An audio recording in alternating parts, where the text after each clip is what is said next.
ग्रंथोपजीवी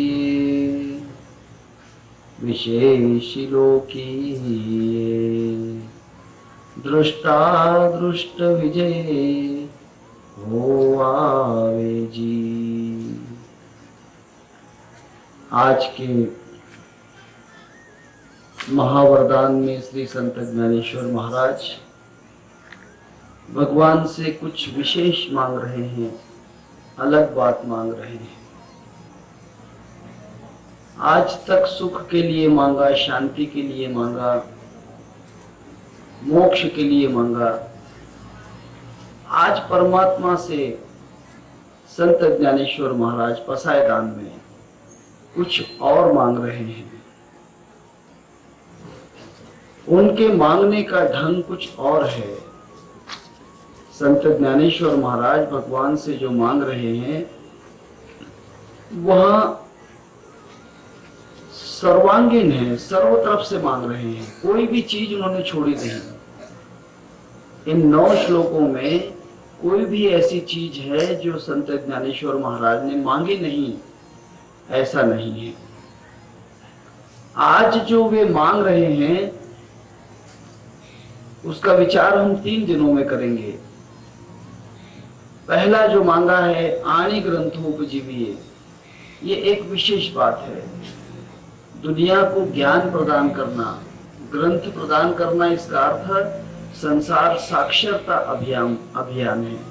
संसार साक्षर बन जाए, इस संसार में कोई भी अनपढ़ न रहे। अब ग्रंथोपजीवी का अर्थ बहुत दूर है, बहुत कठिन है सबको समझना।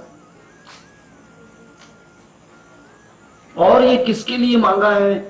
पूरे संसार के लिए नहीं, देवता लोगों के लिए नहीं, यक्ष गंधर्व किन्नर अप्सराएं उनके लिए नहीं, विशेषी लोकी, ये विशेषी जो पृथ्वी के ऊपर रहने वाले लोग हैं उनके लिए। क्योंकि पृथ्वी के जो लोग हैं, रहने वाले जीव जो हैं, वे पूरा ज्ञान नहीं पढ़ते। एक जगह कहा है, पद है, भजन है, सीखा नहीं सबक तूने ज्ञान का, तू जाने क्या मजा हरि नाम का। सीखा नहीं सबक तूने ज्ञान का, तू जाने क्या मजा हरि नाम का। अर्थात ज्ञान से वंचित हैं, ग्रंथों से वंचित हैं, अक्षर के शत्रु हैं। कुछ संसार के जीव जो हैं वे अक्षर शत्रु हैं, अक्षरों से उनका वैर है। ऐसे लोगों को हे भगवान तू पढ़ने वाले बना दे, जानने वाले बना दे। आणी ग्रंथोपजीवी, लेकिन किसको? विशेषी लोकीये, विशेष जो इस संसार में लोग हैं, जो लोग पढ़ते नहीं हैं, ज्ञान से दूर रहते हैं, उनके लिए। क्यों ऐसा? ऐसा किस लिए? किताब पढ़ना कोई जरूरी है क्या? एक जगह कहा है, वाचन बिना कोई कर्म नहीं, अर्थात पढ़ने के बिना कुछ भी नहीं, सब झूठ है। वाचन बिना कर्म नहीं, सुनन बिना नहीं ज्ञान, वाचन श्रवण की महिमा को क्या जाने अज्ञान। अगर पढ़ाई नहीं की तो फिर अज्ञान है, सुना नहीं तो फिर अज्ञान है। इसीलिए संत ज्ञानेश्वर महाराज कहते हैं आणी ग्रंथोपजीवी, विशेषी लोकीये। ये किसके लिए, क्यों है ऐसा? जरूरत क्या है किताबों की? उस ग्रंथ को पढ़ने की जरूरत क्या है? उसकी जरूरत इसलिए है कि दृष्टा दृष्ट विजय हुआ विजय, आप उनकी नजरों में आ जाएंगे। अगर जो पढ़ोगे, ग्रंथों का स्टडी करोगे, तो वो उनकी दृष्टि के सामने आ जाएगा। कहता है ना, काला अक्षर भैंस बराबर। जो लोग पढ़े लिखे नहीं होते वे अंधे ही हैं, और जो पढ़ लेते हैं वे हर बात को पूरी समझ सकते हैं, जान सकते हैं। एक जगह बड़ा अच्छा कहा है, बैठकर मुल्क की सैर करना, पूरी दुनिया की सैर आप सुबह सुबह कर लेते हैं। लोकमत पेपर, सकाळ पेपर, टाइम्स ऑफ इंडिया वगैरह वगैरह जो हैं, ब्लिट्ज, ऐसे जो बड़े पेपर हैं, टाइम्स ऑफ इंडिया है, ब्लिट्ज है, लोकमत है, सामना है, ऐसे बड़े बड़े जो न्यूज पेपर हैं, इनको अगर हाथ में लिया तो पूरी दुनिया की खबर 15 मिनट में हो जाती है। इराक में क्या चल रहा है, अफगानिस्तान में क्या चल रहा है, मुशर्रफ ने 5 लोगों को फांसी क्यों दी, वगैरह वगैरह जो बातें हैं, ये सब बातें आप यहीं बैठे बैठे जान सकते हो। बैठ कर मुल्क की सैर करना, ये मजा में किताब में देखा, आपको शौक गैर को लिज्जत, ये मजा में कबाब में देखा, यार का वस्ल ख्वाब में देखा, नूर हक को हिजाब में देखा, खुद फना हो के जात में मिलना, ये मजा मैं हुबाब में देखा। उर्दू की शायरी है, आपके समझ में नहीं आएगी, उर्दू है। पहली ही लाइन समझ ले तो बस बहुत है, बाकी छोड़ दीजिए, बाकी सब वो योग की बातें हैं, अनुभव की बातें हैं। बैठकर मुल्क की सैर करना, ये मजा में किताब में देखा। किताबों से मनुष्य संसार का भूतकाल जान सकता है, भविष्य काल जान सकता है, वर्तमान काल भी जान सकता है। इसीलिए संत ज्ञानेश्वर महाराज कहते हैं भगवान से कि हे भगवान, इस विशेष करके इस दुनिया के जो लोग हैं, उन लोगों के लिए आप ग्रंथ के उपजीविका बना दो, अर्थात ग्रंथ के ऊपर आधारित रहने वाले लोग बना दो, वे ग्रंथों का पठन करने वाले बना दो। कुछ लोग पढ़ने की बड़ी नफरत करते हैं, लेकिन जीवन में अगर सुबह उठकर 5 लाइन अगर नहीं पढ़ी तो जीवन व्यर्थ है। कोई भी 5 लाइन पढ़ो, कोई भी 5 लाइन जीवन में सुबह आदत रखो। मैं आपसे ज्यादा नहीं कह रहा हूं, 5 ओड़ी, 5 सेंटेंस, 5 सेंटेंस कभी जिंदगी में सुबह सुबह पढ़ लेना, चाहे वो कुछ भी हो, अच्छे सेंटेंस हो, बुरे सेंटेंस हो, लेकिन पढ़ने की आदत रखो। अभी बहुत से लोग कहते हैं कि मेरी स्मरण शक्ति नहीं चलती, मुझे याद नहीं रहता। उसका कारण ये है कि जो ब्रेन है, हमारा दिमाग है, वहां पूरा कार्यरत नहीं है, उससे हम काम नहीं लेते। और जिस चीज से बार बार काम नहीं लिया जाता, अर्थात जो चीज आइडल होती है, आइडल समझते हो, निष्काम, जिस चीज का कोई काम नहीं लेते, इस्तेमाल नहीं करते, अर्थात घर में कोई चीज है, उसका कभी 10-20 बरस इस्तेमाल नहीं किया, तो फिर वो चीज आइडल हो जाती है, काम से चली जाती है। जिस चीज का हम हमेशा इस्तेमाल नहीं करते, वो चीज आइडल हो जाती है, कमजोर हो जाती है। एक छोटा सा दृष्टांत कहता हूं। एक गुरुवर्य थे, उस गुरुवर्य के पास उनका एक शिष्य गया, राजा था वो शिष्य।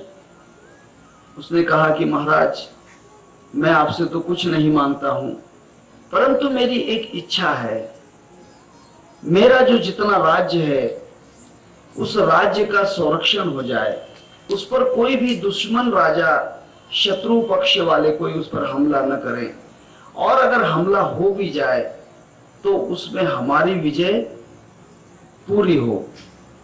गुरु ने कहा कोई बात नहीं, चलो ठीक है, तुम कभी नहीं हारोगे। एक काम करो, मेरे पास एक तलवार है, ये तलवार लेकर जाना। मेरे पास एक तलवार है, इस तलवार से किसी का सर नहीं काटना। उसने कहा फिर युद्ध नहीं करना, अगर शत्रु तुम्हारे ऊपर आ जाए और बहुत भयानक युद्ध होने वाला है, तब ये तलवार म्यान से बाहर निकालकर सिर्फ चमका देना बस। ये तलवार सिर्फ अगर इसकी चमक भी अगर हो गई, लोगों ने इसकी चमक भी देख ली, तो समझ लो कि पूरा शत्रु जो है वे सब भाग जाएंगे और आपका राज्य कोई नहीं जीत पाएगा। उसने कहा कि बड़ी कृपा हुई महाराज, तलवार दे दी।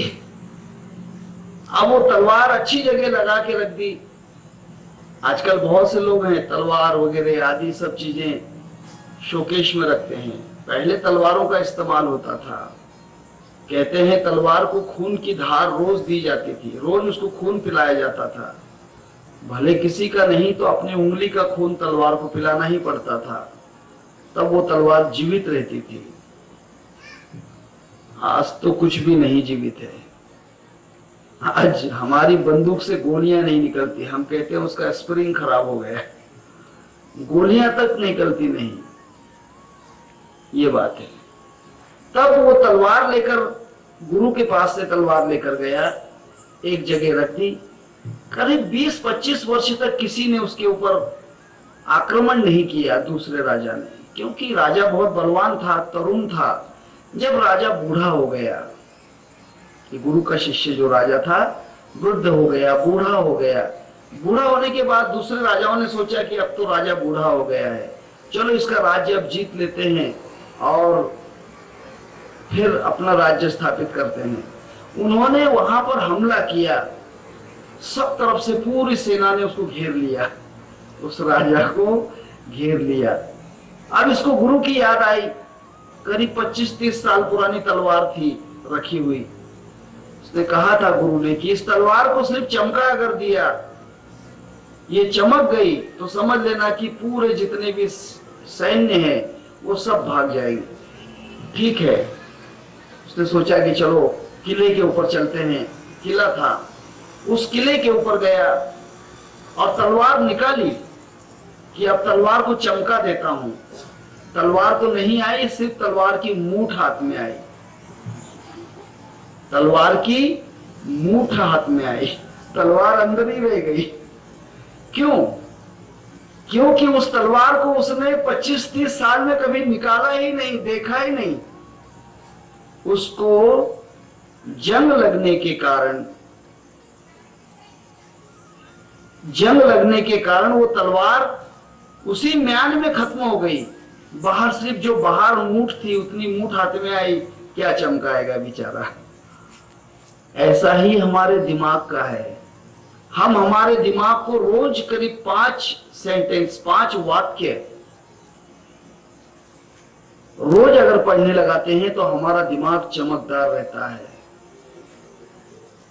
अगर हमारे दिमाग को हम वर्षों वर्षों तक कोई किताब का नाम नहीं लेने देते, हाँ, अक्षर शत्रु लोग हैं, तो फिर समझ लेना कि उसका दिमाग जो है वो तलवार जैसा ही होगा। याददाश्त कहां से रहेगी, स्मरण शक्ति कहां से आएगी, कुछ नहीं आ सकती है। रोज कुछ ना कुछ पढ़ो, बैठकर मुल्क की सैर करना ये मजा मैं किताब में देखा।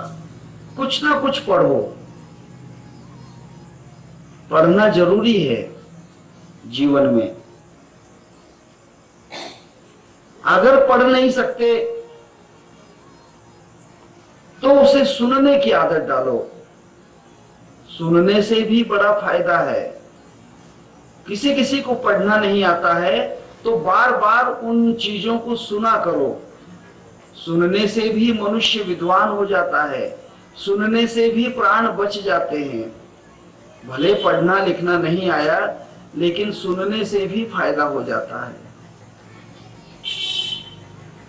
श्रवण करो। अब कुछ लोग श्रवण भी नहीं करते। श्रवण करने के बाद मैंने क्या सुना है, उस बात को 1 बार 2 बार दोहरा लेना चाहिए। उस चीज को दोहरा लेना कि मैंने क्या सुना, मैंने आज क्या सुना, कल क्या सुना। इस बात को दोहराते रहना चाहिए। अगर उसको दोहरा लोगे, ऐसे ही गुरु का मंत्र है, गुरु का वचन है, उसको बार बार अगर दोहराओगे तो जीवन की हर आफत टल जाती है। एक छोटा सा दृष्टांत कहता हूं।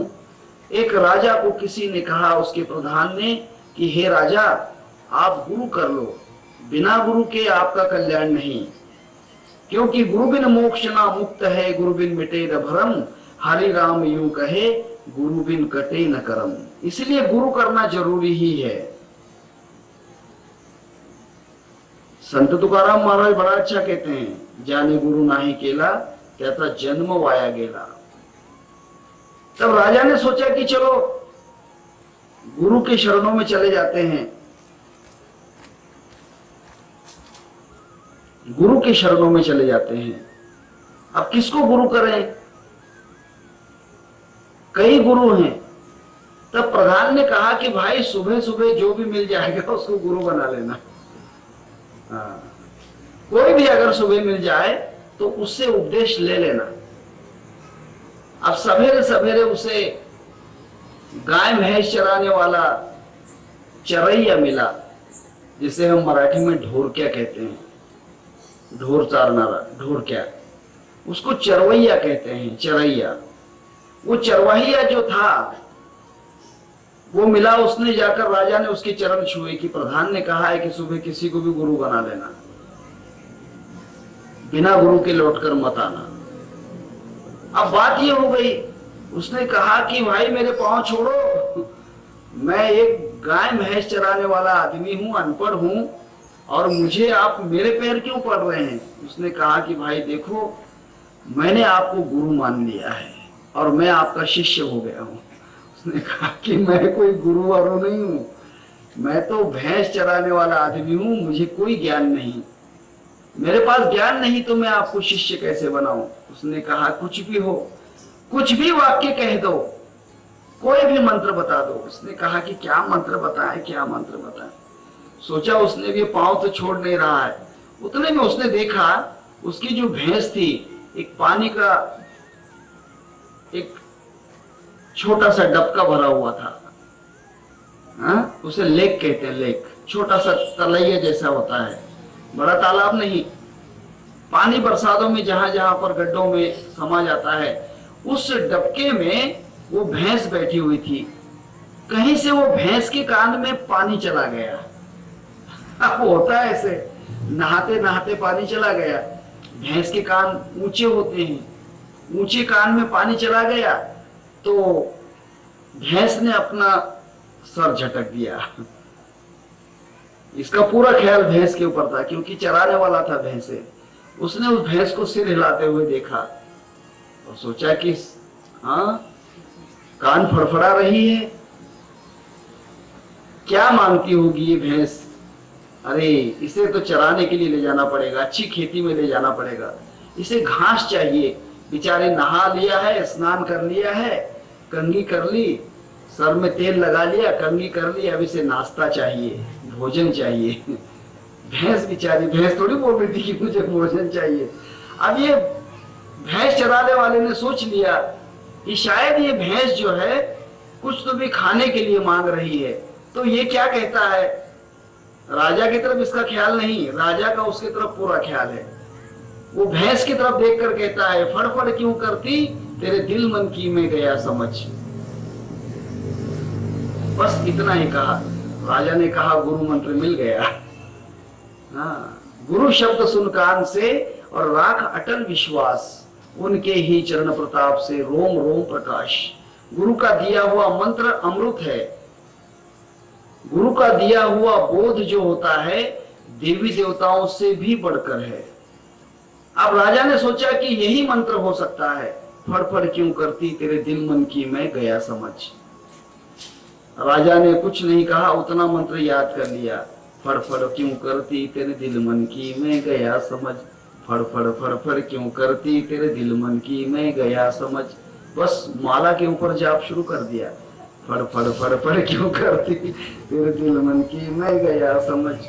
बस ये मंत्र जाप शुरू कर दिया। अब भैंस चढ़ाने वाले का कुछ नहीं, उसने थोड़ी मंत्र दिया था, वो तो बेचारा अपने काम में लग गया। इसने कहा चलो गुरु मंत्र मिला है, कुछ भी हो। राम न देते हुए मरा मरा दे दिया, फिर भी वाल्मीकि बन गए, वाल्या कोली से वाल्मीकि बन गए। राम राम का मंत्र नहीं ख्याल में आता, उल्टा मरा मरा, उससे भी तर गए, उससे भी कल्याण हो गया। तब ये महल में आया और माला के ऊपर जाप करने लग गया, फड़ फड़ फड़ फड़ क्यों करती तेरे दिल मन की मैं गया समझ, फड़ फड़ फड़ फड़ क्यों करती तेरे दिल मन की मैं गया समझ। अब बात ये है गुरु का मंत्र किस लिए था, ये उसको मालूम नहीं। राजा ने सोचा कि इसका जाप करना है। तब जाप कोई आसानी से नहीं, जोर जोर से जाप करता है। फड़ फड़ फड़ फड़ क्यों करती तेरे दिल मन की मैं गया समझ, फड़ फड़ फड़ फड़ क्यों करती तेरे दिल मन की मैं गया समझ। जोर जोर से जाप करने लग गया। अब उसमें बात ये हो गई, उस दिन उसकी जो रानी थी बेगम साहिबा, वो किसी हजाम के साथ उसका प्रेम प्रकरण था, प्रेम चलता था। और उस दिन उसने उसके प्रेमी को कह दिया, हजाम को, जो राजा की दाढ़ी करता था, कि आज राजा माला जपते रहता है, आंखें बंद करता है और मंत्र जप करते रहता है। जब वो मंत्र जाप करेगा तुम दाढ़ी करोगे तो वस्त्र सीधा कंठ पे घुमा देना, उसको मार देना, फिर मैं तुमको राजा बना दूंगी और तुम्हारी रानी बनूंगी। हजाम ने वही सोचा, चलो ठीक है, आज राजा की जब हम शेविंग करेंगे, दाढ़ी करेंगे, तब राजा का गला काट देना है, राजा को मार देना है। तब अपना प्रेमी वह जो हजाम है, वहां राजा का गला काटने के लिए किस प्रकार काटेगा गला, ये देखने के लिए वो एक किनारे में दरवाजे के पास खड़ी रही, छुप कर देखती है। मन में डर है कहीं राजा को पता न चल जाए, राजा के समझ में आ गई तो फिर मुझे भी मार देगा, हजाम भी मर जाएगा। तब हजाम का हाथ कांप रहा है, राजा का ख्याल नहीं, क्योंकि चोर के हाथ कांपते हैं, चोर जो होते हैं उनकी हाथ कांपते हैं, जो गुनहगार होता है उनकी आंखें झुक जाती हैं। एक बात ख्याल करना, जो झूठ बोलता है उसके ओठ जो होते हैं वे फीके पड़ जाते हैं। अभी आपको निरीक्षण नहीं है, ये आपको साइकोलॉजी नहीं है। झूठ बोलने वाले को एक क्षण में भी आप पहचान सकते हो, उसके ओठों के ऊपर ख्याल देना। अगर वो झूठ बोल रहा है तो उसके होठ जो होते हैं, चेहरे से उसका रंग अलग हो जाता है, ये बात है। चोर जो होता है, गलत काम करने वाला, उसकी आंखें झुक जाती हैं। तब ये हजाम जो था घबरा रहा था मन में कि रानी ने क्या बोल दिया, अच्छा चल रहा था, क्या राजा को मारने से कुछ होने वाला है, पब्लिक जान जाएगी कि हजाम ने राजा को मार दिया, क्यों मारा, रानी के लिए मारा, हो सकता है कि पब्लिक मुझे मार दे, बेचारा डर रहा था। अच्छा है छुप के प्रेम कर रहे हैं, परंतु रानी कहती है काट दो काट दो, दूर से इशारा कर रही। अब इसका मंत्र चालू है, फड़ फड़ फड़ फड़ क्यों करती तेरे दिल मन की मैं गया समझ, फड़ फड़ फड़ फड़ क्यों करती तेरे दिल मन की मैं गया समझ। रानी कहती है इसने गुरु किया है और गुरु से इसको आत्म ज्ञान हो गया, इसको तो मेरे मन की भी बात समझ गई कि मैंने आज इसका गला काटने के लिए कहा है। उसने हजाम को कहा कि अरे हजाम छोड़ दो, गला बिला मत काटो, राजा को समझ गया है। राजा बिल्कुल जान गया है कि मैंने तुमको इसका गला काटने के लिए कहा है। फड़ फड़ फड़ फड़ क्यों करती तेरे दिल मन की मैं गया समझ। हजाम ने जब देखा सही बात है, राजा को आत्म ज्ञान हो गया, राजा तो बिल्कुल सही खुला कह रहा है कि मैं तेरे दिल की और मन की बात समझ गया। हजाम ने अपना वस्त्र उनके पांव में रखा और कहा कि महाराज मुझे क्षमा करना, मुझे लगे तो अभी फांसी दे दो, गलती मेरी नहीं है, रानी ने कहा था आपका गला काटने के लिए। राजा ने कहा कि हे भाई तू क्या कहना चाहता है, मेरी समझ में नहीं आ रहा। उसने कहा कि हुजूर मैं आपकी दाढ़ी करने के लिए तो आया था, परंतु आज रानी ने कहा था कि राजा का गला काट देना और हम दोनों राजा रानी बन जाएंगे, और ये बात आपकी समझ में आ गई। उसने कहा मेरी समझ में क्या बात करते हो, हाँ हुजूर आप अभी तो बोल रहे थे फड़ फड़ फड़ फड़ क्यों करती तेरे दिल मन की मैं गया समझ। राजा ने सोचा अरे ये गुरु का मंत्र था, इस गुरु के मंत्र से आज मेरा गला कटते हुए बच गया। गुरु के मंत्र से, इस मंत्र का मैं जाप कर रहा था, इस कारण मेरा गला नहीं कटा, इस कारण एक गुनाहगार पत्नी वह नजरों के सामने आ गई, इस कारण एक गुनहगार हजाम जो था वह शरणों में आ गया, कितना महान है गुरु का मंत्र। वो दौड़ते हुए गया, घोड़े पे बैठकर बकरियां भैंसे चरा रहा था। उसने कहा कि गुरुवर्य धन्य हो, धन्य धन्य हो, तुम्हारा मंत्र जो है उस मंत्र ने मेरे प्राण बचा दिए। मेरे प्राण क्या बचाए, पूरी समस्त जनता जो है उसका राजा उसको बचा दिया। तुम्हारे मंत्र धन्य हैं। उसने कहा कि भाई कौन सा मंत्र? उसने कहा कि महाराज आपके तो मुंह से सहज निकल गया, क्योंकि आप एक महात्मा हैं। गुरु गूंगा गुरु बावला गुरुदेवन का देव, शिष्य भी ऐसा चाहिए जो करे गुरु की सेवा। गुरु गूंगा लगता था कि भैंसे चराने वाला है, बावला लगता था कहीं भी देखकर मंत्र बोल रहा है, फड़फड़ क्यों करती, भैंस की तरफ देख के मंत्र का उपदेश किया। लेकिन नहीं, गुरु गूंगा गुरु बावला गुरुदेवन का देव, शिष्य भी ऐसा चाहिए जो करे गुरु की सेवा। उसने कहा कि गुरुवर्य बस मैं धन्य हो गया, राजपुरोहित का स्थान मिला, राजगुरु बन गया, भैंसे चराने वाला। कहने का अर्थ यह है कि कोई ना कोई मंत्र, सुबह गुरु का मंत्र जो है उसका सुमरण करो, उसका जाप करो, आने वाली आपत्ति अपने आप टल जाती है। कोई भी आपत हो, कोई भी परेशानी हो। मेरे पास बहुत से लोग आते हैं, कहते हैं कि महाराज ये परेशानी आ गई, हम ये हो गया, वैसा हो गया, ऐसा नहीं होना चाहिए था। भाई मेरे उसका जाप करके तो देख। एक शब्द गुरुदेव का, गुरु का एक ही शब्द होता है, एक शब्द गुरुदेव का ताका अनंत विचार, थाके मुनिजन पंडिता वेद न पावे पार। वेद भी जिस शब्द के सामने झुक जाते हैं, शास्त्र भी जिस शब्द के सामने झुक जाते हैं, पुराण झुक जाते हैं, देवता गुलाम हो जाता है। सोहम शब्दे मारा केला, विठ्ठल काकुलती आला। सोहम शब्द गुरु का, उसकी मार जब दी तो भगवान उसके शरणों में आ गया। धरिला पंढरीचा चोर, गळा बांधून या दोर। शब्दे केली जडा जुडी, विठ्ठल पायी घातली बेडी। सोचने की बात है। आप अपने अंदर उसका सुमरण तो करके देखो,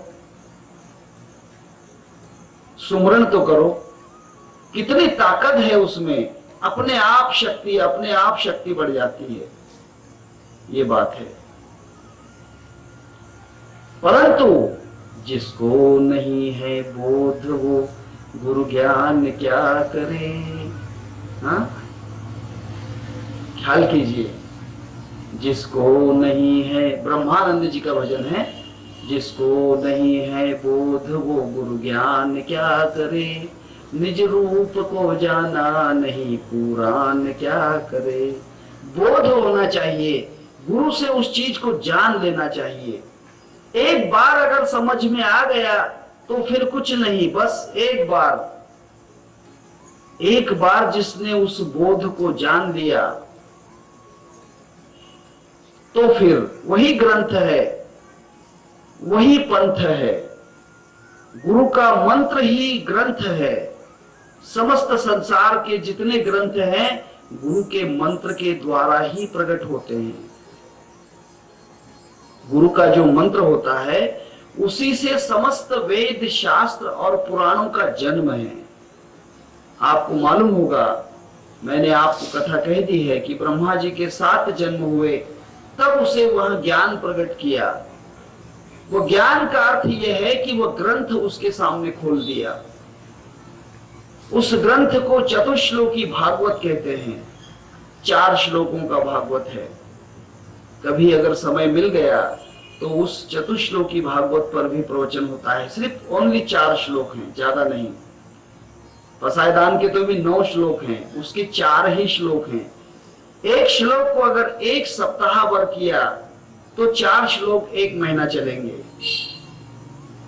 आई बात समझ में? ये 4 श्लोक को समझने के लिए, ये 4 श्लोक का मतलब, इस 4 श्लोक का ग्रंथ समझने के लिए ब्रह्मा जी को 60,000 वर्ष तपस्या करना पड़ी, 60,000 वर्ष तक उसका स्टडी करना पड़ा। 60,000 वर्ष के बाद फिर उसे समझ में आए ये 4 श्लोक। मैं आपको 1 महीने में तो नहीं समझा पाऊंगा, जितना होगा उतना ही समझा पाऊंगा। चतुश्लोकी भागवत में जिस 4 श्लोक को समझने के लिए ब्रह्मा के 4 मुख प्रकट हो गए,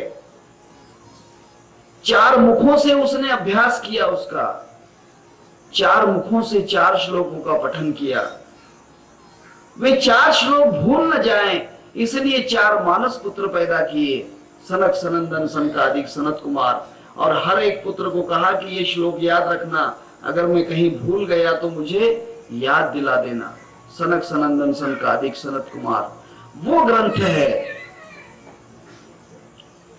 संत ज्ञानेश्वर महाराज कहते हैं कि हे भगवान, हे परमात्मा, इस संसार के लोगों को वो ग्रंथ मिल जाए और लोग उसी ग्रंथ के ऊपर जीवित रहें, अर्थात उसी ग्रंथ को अपने अंदर धारण करें। आनि ग्रंथोपजीविये। पूरे दुनिया में एक धर्म ऐसा है, एक पंथ, एक धर्म जो है, उस धर्म ने गुरु के जो ज्ञान है, गुरु का जो मंत्र है, गुरु का जो उपदेश है, उसको ग्रंथ कह दिया है। गुरु ग्रंथ साहिब सिख धर्म है। सिख, सिख का मतलब समझ, सीख ले, उसको सीखना है। गुरु ग्रंथ साहिब ऐसा ग्रंथ है, आपने पढ़ा नहीं है। गुरु ग्रंथ साहिब में 10 गुरुओं की वाणी है। 10 गुरु जो हैं, सिख धर्म में 10 गुरु हुए, उसके बाद कोई गुरु नहीं हुए। वे संसार में दिखने के लिए हैं। गुरु नानक हैं, तुम्हारे नामदेव महाराज हैं, लतीफ शाह हैं, कबीर दास जी हैं, गुरु गोविंद सिंह हैं, ये आदि तेजा सिंह है। ये जो गुरुवर्य हुए 10, ये 10 गुरु का अर्थ ये है, अगर हम विचार करें तो हमारे कर्मेंद्रिय और ज्ञान इंद्रिय, 5 कर्म इंद्रिय हैं और 5 ज्ञान इंद्रिय हैं। जब हमारे कर्म इंद्रियों को ज्ञान हो जाता है, गुरु के ग्रंथ का ज्ञान हो जाता है, जब हमारे ज्ञान इंद्रियों को गुरु के ग्रंथ का ज्ञान हो जाता है, तब गुरु ग्रंथ बन जाता है। ये 10 गुरु हैं। आपके कर्म इंद्रिय हैं, इसको गुरु का ज्ञान अभी तक नहीं हुआ। अभी तक आपके कर्म इंद्रिय जो हैं, वह आपके लिए काम नहीं करते, परमात्मा के लिए काम नहीं करते। अभी तक हमारे हाथ भगवान के कर्म में जितने आगे बढ़ते हैं, उससे कई आगे वहां बुरे कर्मों में बढ़ते हैं। इसका मतलब इन हाथों को अभी गुरु ग्रंथ नहीं मिला। गुरु का ज्ञान जो है, वह ग्रंथ इन हाथों ने नहीं पढ़ा अभी तक। अभी तक हमारे कदम गलत रास्ते पर चल जाते हैं। इसका अर्थ यह है कि हमारे कदमों को गुरु के ग्रंथ का ज्ञान नहीं हुआ। सीखा नहीं सबक तूने ज्ञान का, तू जाने क्या मजा हरि नाम का।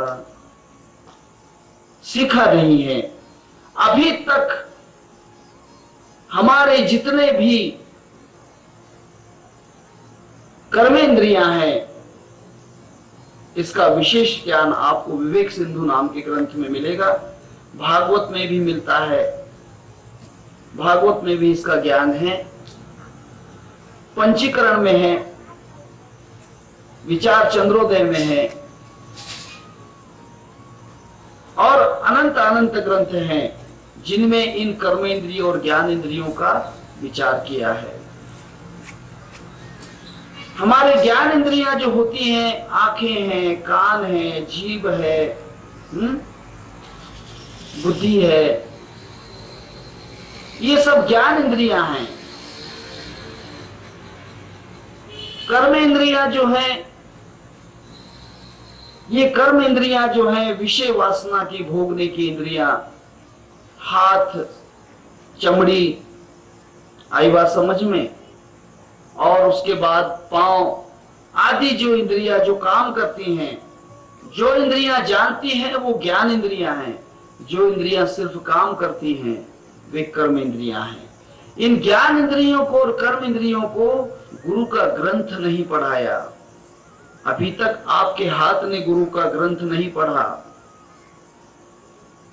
आणी ग्रंथोपजीविये, जब ये हाथ गुरु का ग्रंथ पढ़ लेंगे, गुरु का ज्ञान ये हाथों को समझ जाएगा, तो ये हाथ किसी को मारने के लिए नहीं उठेंगे। इन हाथों को अभी ज्ञान नहीं है, इसीलिए ये हाथ बुरा कर्म कर देते हैं। इस जीव को हमारे अभी तक गुरु का ज्ञान नहीं हुआ। गुरु का ज्ञान इस जीव को नहीं हुआ। इस जीव ने गुरु का ग्रंथ नहीं जाना, इसलिए यह कुछ भी खा लेती है, कुछ भी पी लेती है, कुछ भी बोल देती है, कुछ भी चख लेती है, किसी की भी निंदा कर देती है और अनंत काम करती है जीव। अगर यह गुरु का ज्ञान, गुरु का ग्रंथ अगर ये जीव जान ले, तो जीव कभी भी बुरे काम में नहीं आगे बढ़ेगी। गालियां देने के लिए जीव आगे बढ़ेगी नहीं। शराब पीने के लिए, मांस खाने के लिए, बीड़ियां पीने के लिए, सिगरेट के लिए, गांजे के लिए, चरस के लिए, अफीम के लिए, निंदा के लिए जीव नहीं कह देगी। वो कहेगी कि नहीं, मैं ये काम नहीं करूंगी, क्योंकि मुझे गुरु का ज्ञान हो गया है। आप क्या समझते हैं, गुरु का ज्ञान सिर्फ खोपड़ी में होना चाहिए? नहीं नहीं, गुरु का ज्ञान खोपड़ी में नहीं, आणी ग्रंथोपजीविये, आप जिस पर जिंदा रहते हो उसमें ग्रंथ उतर जाए। ग्रंथ आपके इंद्रियों में उतरना चाहिए। गुरु का ज्ञान आपके हर इंद्रियों में, रोम रोम में उतर जाए। संत ज्ञानेश्वर महाराज वही मांग रहे हैं। बड़ी विशेष बात है। वासना की इंद्रियां हैं, वासना इंद्रियां जो हैं, इसको अभी ज्ञान नहीं कि पत्नी कौन है, बहन कौन है, माँ कौन है, बेटी कौन है, बहू कौन है, पड़ोसन कौन है। वो किसी पर भी वासना का शिकार उसको बनाना चाहता है। अगर उस इंद्रिय को ज्ञान हो जाए गुरु के ग्रंथ का, तो वह कभी भी पर नारी को अपनी मां समझेगा। पर नारी के ऊपर वहां विचार बुरा आएगा ही नहीं, वासना वहां पर निर्माण हो ही नहीं सकती। जिसके वासना इंद्रियों को गुरु का ज्ञान नहीं मिला, आणी ग्रंथोपजीविये, उसी की इंद्रियां ही गलत कर्म में प्रवृत्त होती हैं, गलत मार्ग पर दौड़ती हैं। इसीलिए संत ज्ञानेश्वर महाराज कहते हैं, आणी ग्रंथोपजीविये। ये जो जिंदा रहे तो गुरु के ग्रंथ से ही जिंदा रहे, आणी ग्रंथोपजीविये, वरना ये मर जाए तो बड़ा अच्छा है। ये मर जाए तो बड़ा अच्छा है। हे भगवान, हे परमात्मा, ये जीवित रहे तो उस ग्रंथ के ज्ञान पर ही, उस ग्रंथ का जो ज्ञान है उस पर ही ये जीवित रहे। थोड़ा विचार करो, खुद का विचार करना कभी, आज नहीं कल, कल नहीं तो परसों, महीना 6 महीना विचार करना। क्या मेरी इंद्रियां गुरु के ज्ञान पर चल रही हैं? क्या मेरी इंद्रियां गुरु के ज्ञान का विरोध करके दूसरा कर्म कर रही हैं? सोचना। क्या मेरी इंद्रियां उस ज्ञान को याद रखती है? गुरु ने कहा है कि झूठ नहीं बोलना। क्या मेरी जीव रूपी इंद्रिय ने उस बात को ख्याल में लिया? नहीं, झूठ बोल दिया। गालियां मत देना। क्या मेरी जीव रूपी इंद्रिय ने उस बात को याद रखा? क्या उसको उस ग्रंथ का ज्ञान हुआ? नहीं ज्ञान हुआ। ये विशेष वरदान है भगवान से, और ये वरदान जिस तक पहुंच गया है, वह मानव नहीं रहता, वह भगवान बन जाता है, वह परमात्मा हो जाता है। मैंने आपको कहा, इंद्रियों से अगर जरा भी गलती हो जाती है, थोड़ी भी गलती, तो वह नरक का भागी होता है, नरक का भागी होता है, नरक उससे जाना पड़ता है। एक छोटी सी कथा आपको कहता हूं, दृष्टांत है। एक महिला का पति, उसका जो पति था, एक पुत्र होने के बाद उसका पति कहीं अचानक मर चुका, वह विधवा हो गई। उस विधवा स्त्री ने अपने पुत्र को बड़ी अच्छी तरह से पालन किया। पालन करके वह पुत्र तरुण हुआ, बड़ा हो गया, अर्थात 18-20 वर्ष का बच्चा हो गया, और दिखने में बिल्कुल पिता के समान ही था। जैसे पिता थे उतने ही वह गोरा था, उसी प्रकार से बोलना, उसी प्रकार से चलना, वही चेहरा, वही उसका ढंग, जैसे कि पिता ही सामने खड़े हैं, ऐसी स्थिति थी। एक दिन ये विधवा स्त्री के मन में विचार आया, अर्थात उस पुत्र की मां के मन में विचार आया, मेरा पति मरने के लिए तो 20 साल हो गए हैं और मैंने अभी तक पति का आनंद नहीं लिया। पति नहीं है इसलिए मुझे पति का आनंद नहीं मिला। दृष्टांत ख्याल में रखना, पति नहीं है इसीलिए मैं पति का आनंद नहीं ले सकी। परंतु क्या हुआ, मेरे पति का रूप ही तो मेरा पुत्र है, ये उसके दिमाग में आया। क्योंकि शैतान का घर जो होता है ना, जो शैतान कभी भी आ सकता है, उसका कोई समय नहीं, कभी भी दिमाग में शैतान प्रवेश कर सकता है। शैतान को प्रवेश करने में समय नहीं होता। बड़े बड़े भक्तों के मन में शैतान आ जाता है। विश्वामित्र जैसे के मन में शैतान आ गया, मेनका के पीछे दौड़ गया, ये कोई कह नहीं सकता। उसके मन में एक कुविचार आया कि मेरा जो पुत्र है ये तो पति का ही रूप है, फिर क्यों ना इससे मेरी वासना को मैं तृप्त कर लूं। परंतु पुत्र को कैसे कह सकती है कि हे पुत्र मेरी कामना को पूरी करो।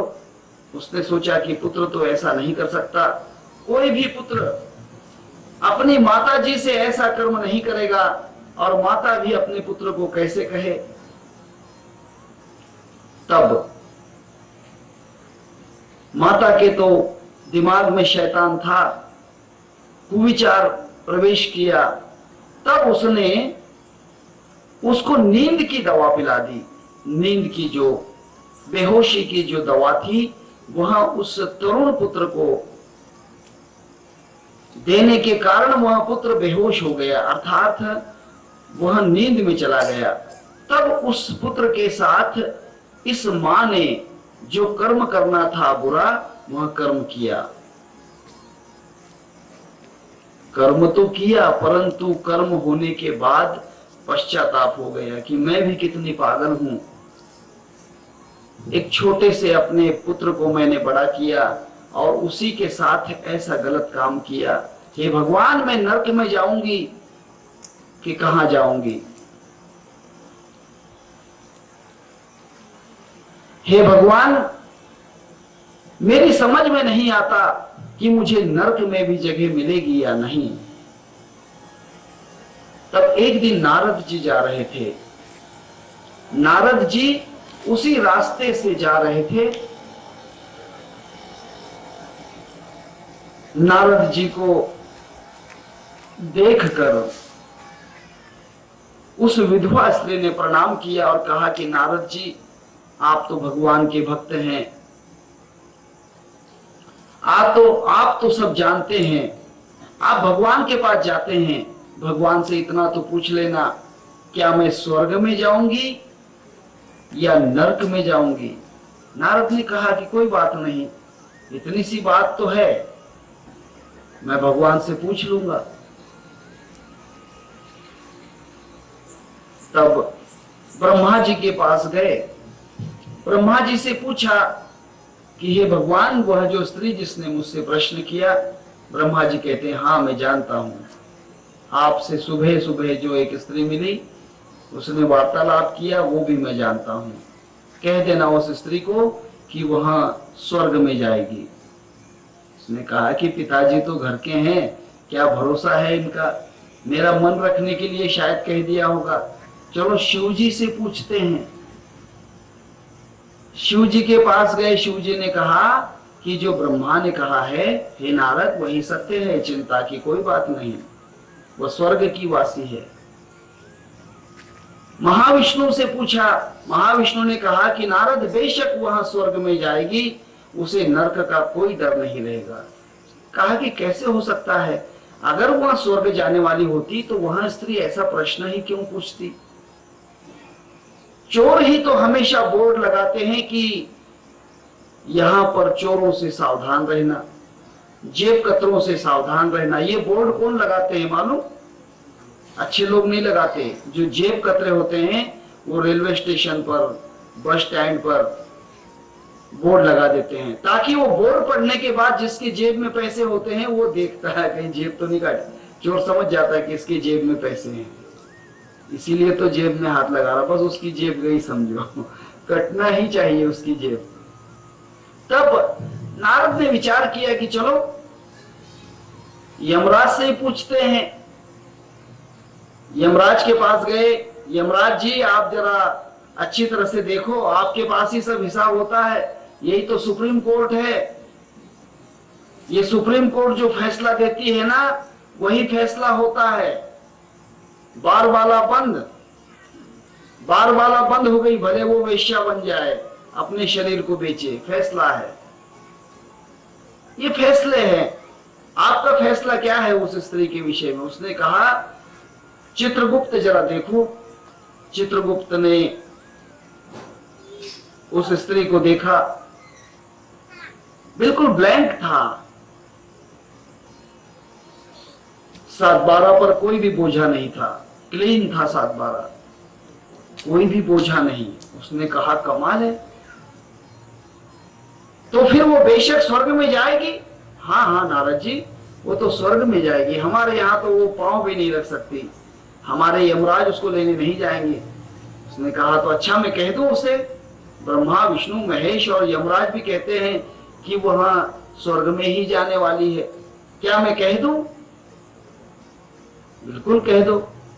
नारद जी आए लौटकर, वो स्त्री सामने ही बैठी थी, रो रही थी, अपने कर्मों पर रो रही थी, आंखों से आंसू थे और चिंता मग्न थी, चिंता में परेशान थी। नारद जी आए, उसने कहा कि हे माता जी चिंता मत करो, मैं ब्रह्मा विष्णु महेश और यमराज से भी पूछ कर आया हूं, तुम स्वर्ग में ही जाओगी। स्त्री को बड़ा क्रोध आया, उसने कहा कि अगर आप संत नहीं होते ना तो बस फिर समझ लेना कि आपको तो आज पढ़ ही जाते थे। नारद जी झूठ बोलने की भी हद होती है, क्या तुम्हारे ब्रह्मा विष्णु और महेश ये सब झूठे हैं? इनको इतना भी नहीं समझता कि एक महापापिनी स्त्री स्वर्ग में कैसे जाएगी। वो तो कहते हैं कि चींटी का भी पाप किया तो भी नरक जाना पड़ता है, फिर बताओ कि ये कैसे ब्रह्मा विष्णु महेश और यमराज हैं कि मुझ जैसे पापिनी को स्वर्ग में भेज रहे हैं। उसने नारद ने कहा कि मैं समझा नहीं।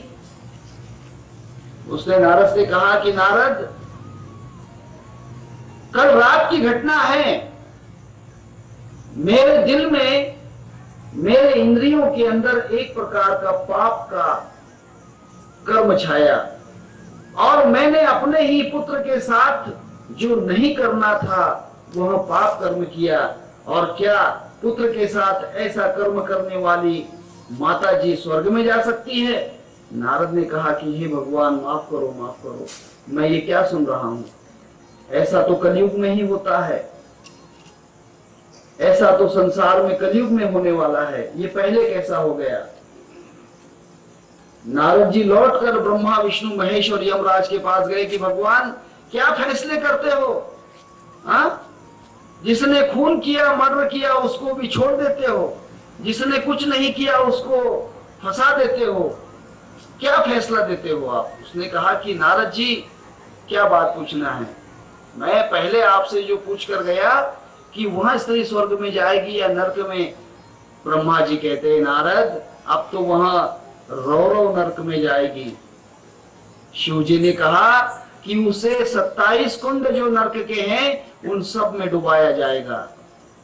विष्णु कहते हैं कि उसे युगों युगों तक नरक में ही रहना पड़ेगा। यमराज ने कहा कि बस अब थोड़े ही दिन बाकी हैं, पहला ही नंबर है उसका नरक लोक में। नारद कहते हैं कि भाई पहले तो कहते थे, पहले तो आपने कहा कि वहां स्वर्ग में जाएगी और अब कहते हो कि नरक में जाएगी। उसने कहा कि नारद अब साक्षीदार मिल गया, पक्का साक्षी मिल गया। जब तक आपके पाप कर्मों में कोई साक्षी नहीं होता, कोई भी पाप आपका साक्षीमय नहीं होता, उसका कोई विटनेस नहीं होता, तब तक आपका गुनाह नहीं है। परंतु जब उसका विटनेस आ जाता है, उसमें साक्षीदार देख लेता है, तब समझ लेना कि उस पाप से बचना मुश्किल है, उसकी सजा मिलेगी ही मिलेगी। नारद ने कहा कि ये कैसी बात है। हाँ नारद, अब तो तुम उसके साक्षी हो, तुम गुरु हो उसके, तुम्हारे शिष्य ने बुरा कर्म किया है और अब तुम गुरु हो, तुम जान गए हो, तुम जान रहे हो कि मेरे शिष्य ने बुरा कर्म किया है, इसलिए अब जो भी पाप हुआ उसके तुम जानने वाले हो। इसलिए वहां उस पाप के लिए छोटा सा भी पाप हो, ये तो महत पाप है, छोटा भी पाप हो, चींटी भी अगर मार दी हो तो उस पाप के लिए उसे नरक में ही जाना पड़ेगा। नारद ने कहा ये तो ठीक है, मैं यहां पर साक्षी हूं, क्या ये संसार के लोग ऐसा कर्म करते हैं? उनका हाँ नारद, ये जो लोग होते हैं जिनके अंदर साक्षी बैठा है। कौन है साक्षी? बोलकर बताओ कौन है? नहीं, आत्मा नहीं। सर्वधि साक्षीभूतम भावातीतम त्रिगुण रहितम सद्गुरु तम नमामि। गुरु आपके अंदर साक्षी है, गुरु का ज्ञान आपके अंदर साक्षी है, गुरु का सोहम मंत्र आपके अंदर साक्षी है। आप जो भी कर्म करते हो, अच्छा करते हो या बुरा करते हो, हर सांस में वह देख रहा है, हर सांस में वह साक्षी ही बन रहा है। इसीलिए कोई भी बुरे कर्म से नहीं बच सकता। बुरा कर्म जो है उसका साक्षी वहीं पर है। ब्रह्मानंदम परम सुखदम केवलम ज्ञान मूर्ति द्वंद्वातीतम गगन सदृशम तत्वमस्यादि लक्ष्यम एकम नित्यम विमलम अचलम सर्वधि साक्षीभूतम। सब में साक्षी बैठा है। भावातीतम त्रिगुण रहितम सद्गुरु तम नमामि। वहां जो गुरु रूपी ग्रंथ है वह आपके अंदर साक्षी है। इसीलिए संत ज्ञानेश्वर महाराज भगवान से प्रार्थना करते हैं और वरदान मांग रहे हैं कि भगवान इनको, इनके अंदर वहां ग्रंथ निर्माण कर दो, वो किताब इन्हें पढ़वा दो, वो किताब का ज्ञान उन्हें करवा दो, ताकि इनकी इंद्रियां कोई गलत कर्म न करे, कोई भी गलत कर्म न करे। बिना मालूमात से भी कोई गलत कर्म हो गया तो भी उसका दंड इस जन्म में नहीं तो अगले जन्म में भोगना ही पड़ता है। भक्ति विजय नाम का एक ग्रंथ है, आपने पढ़ा होगा, सुना तो होगा ही होगा। भक्ति विजय नाम का जो ग्रंथ है उसमें एक दृष्टांत है। तुंड नाम का एक साधु, तुंड नाम का एक साधु है। वह साधु ब्रह्मचारी है, किसी भी पर स्त्री की तरफ देखता नहीं, ब्रह्मचारी साधु है, भगवान का चिंतन करता है और हमेशा पैदल यात्रा करते हुए पंढरपुर आदि तीर्थ करता है। एक दिन बरसात का समय है, किसी गांव में उसका मुकाम हुआ, उस गांव में वहां धर्मशाला में रुका हुआ था। तब उसे आमंत्रित करने के लिए उस गांव की एक महिला और उसका पति वहां पर उस तुंड नाम के साधु को आमंत्रित करने के लिए आए कि हे महात्मा जी, आज के भोजन के लिए आप मेरे यहाँ पर आ जाइए, आप मेरे यहाँ पर भोजन कीजिए। उसने कहा कि माता जी, मैं तो भिक्षा मांगता हूँ, 5 घर की भिक्षा मांगकर ही मैं भोजन करता हूँ, आज एक घर में कैसे? उसने कहा कि महात्मा जी, आप अगर मेरे यहाँ भोजन करेंगे तो मेरी आत्मा को शांति मिलेगी। ठीक है। बरसात थी बहुत, भोजन के लिए धर्मशाला से उनके घर पे गए महात्मा जी, भोजन वगैरह किया, बरसात थी, महात्मा जी धर्मशाला में जाने के लिए निकले। तब उसके पति ने और पत्नी ने, पति पत्नी दोनों ने कहा कि महात्मा जी, कहाँ बरसात में भीगते हुए इतनी दूर धर्मशाला में जाओगे? धर्मशाला तो गांव के बाहर है, एक काम करो, रात भर यहीं विश्राम कर लो और कल सुबह आप धर्मशाला चले जाना। उसने कहा नहीं नहीं, मैं दूसरे के घर में कभी भी विश्राम नहीं करता, मैं एक तो धर्मशाला में या फिर मंदिर में या फिर मसान में सोता हूं, मैं किसी के यहाँ नहीं सोता। बहुत आग्रह किया, महाराज जी हम क्या कोई आपके शत्रु हैं, हम तो आपके भक्त हैं। बहुत आग्रह करने के बाद वो तुंड नाम का साधु उन्हीं के घर में विश्राम करने के लिए अर्थात निद्रा के लिए वहां पर रोका गया। मकान के भीतर वाले कमरे में